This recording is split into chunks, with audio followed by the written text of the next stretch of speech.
Corte transversal de la médula se pueden ver los diferentes tractos, cómo se ubican en los cordones blancos, anterior, posterior y lateral. Vean, esto es simétrico, ¿no? Se repite de igual forma en ambos lados. Acá en forma didáctica, a modo didáctico, del lado izquierdo van graficados los fascículos descendentes y del lado derecho los fascículos ascendentes.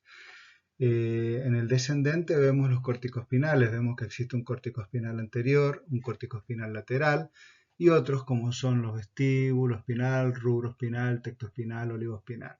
El corticoespinal es lo que constituye el fascículo corticoespinal o piramidal. Puede ser directo cruzado, como ven acá, y los otros que son los extrapiramidales, o sea, los que vienen de otros núcleos que no son diferentes a la corteza. Y del lado derecho, los fascículos ascendentes, vean en el cordón posterior solamente los de delgado y cuneiforme, los espinos cerebelosos anterior y posterior que están ubicados en el cordón blanco lateral, en los espinotalámicos anterior en el cordón blanco anterior y el lateral en el cordón blanco lateral. Recuerden que en el asta gris posterior de la médula se encuentran las neuronas sensitivas, en la cual hacen sinapsis las fibras que vienen desde afuera, entrando por la raíz posterior. Acá tenemos graficada la vía termoalgésica, la vía del dolor y la temperatura, que es la espinotalámica lateral.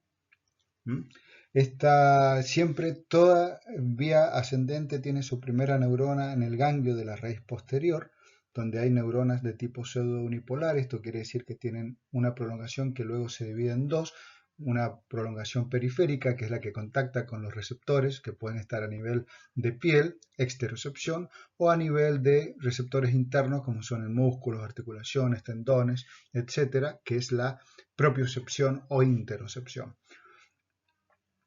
Aquí la otra prolongación, que es la central, que es la que ingresa por la raíz posterior, hace sinapsis en alguna neurona de la raíz posterior, del asta posterior, cruza la línea media y asciende a lo largo del tronco cerebral, formando los diferentes lemniscos, agrupándose en lemniscos, hasta llegar al tálamo, en el núcleo ventral posterior del tálamo, que es un núcleo de integración donde hacen sinapsis todas las vías ascendentes excepto la olfatoria.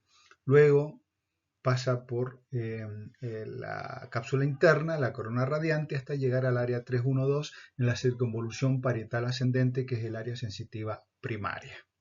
O sea que tenemos ganglio de la raíz posterior, asta posterior de la médula, tálamo y corteza, 4 neuronas. Pero recuerden que la primera sinapsis se hace en el asta posterior de la médula, porque en el ganglio, si bien está la primera neurona, no se hace sinapsis allí.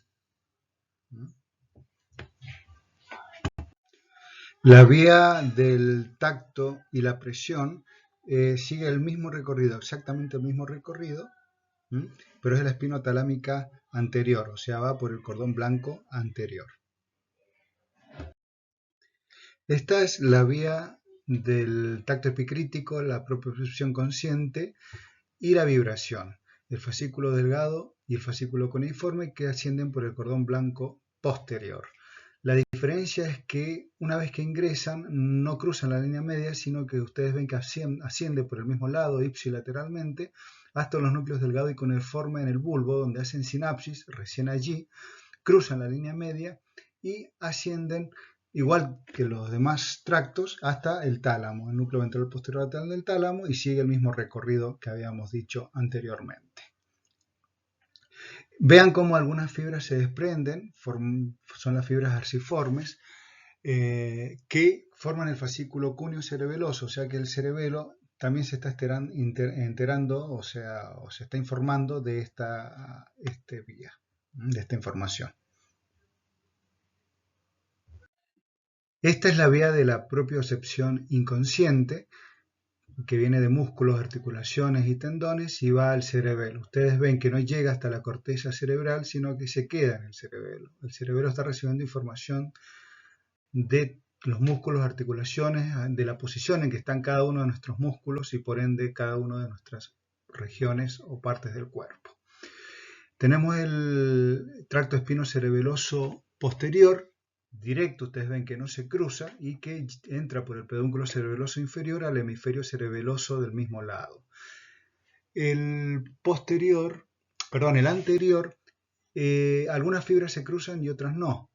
Las que no se cruzaron entran por el pedúnculo cerebeloso superior al hemisferio del mismo lado, y las que se cruzaron entran por el pedúnculo cerebeloso superior al hemisferio cerebeloso contrario. Sin embargo, después vuelven a cruzar, de tal forma que en definitiva siempre la información va al hemisferio cerebeloso del mismo lado. Por eso, los pacientes que tienen una lesión tumoral o vascular en un hemisferio cerebeloso van a manifestar los síntomas del mismo lado del cuerpo.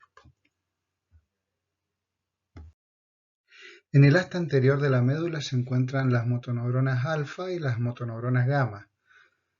Las motoneuronas gamma son aquellas que inervan las fibras intrafusales, o sea, las fibras musculares que se encuentran dentro de los husos neuromusculares, que son los receptores de estiramiento que hay en los músculos. Y las motoneuronas alfa son las que inervan las fibras extrafusales, que son aquellas que forman la mayor parte de la masa muscular, ¿no? Las que nosotros vemos macroscópicamente formando el músculo. Hasta estas motoneuronas alfa van a llegar las fibras de la vía corticoespinal o piramidal, que es aquella vía que nace en el área 4, que es el área motora primaria, en la circunvolución frontal ascendente, y desde allí descienden a través, en un camino inverso a lo que hemos estado viendo hasta ahora, o sea, corona radiante, cápsula interna, a lo largo de todo el tronco cerebral, por la cara anterior de los pedúnculos cerebrales, la cara anterior de la protuberancia del bulbo, y en el bulbo forman las pirámides y hacen el entrecruzamiento con el lado contrario, en la decusación de las pirámides, y allí descienden hasta hacer sinapsis en la motoneurona alfa y de ahí salir por la raíz anterior a formar los diferentes plexos y los diferentes nervios hacia el órgano blanco que es el músculo. Recordemos que algunas fibras no se cruzan y constituyen el haz corticoespinal directo, pero la mayor parte se cruza. Por eso es que cuando está lesionada la corteza o alguna parte de la vía, antes de esa decusación, ese paciente va a tener una sintomatología que se va a manifestar en el lado contrario del cuerpo, donde va a tener una paresia generalmente, o una parálisis en el lado cuando es más grave, más extensa la lesión.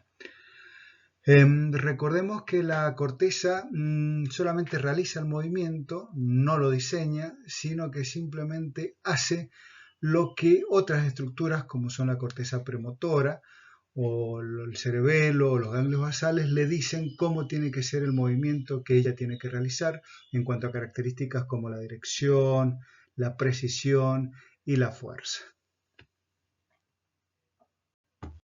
Hay otros tractos descendentes que vienen de otras estructuras que no son la corteza, como son los núcleos tectales, los núcleos vestibulares, la formación reticular, el núcleo rojo y los núcleos olivares.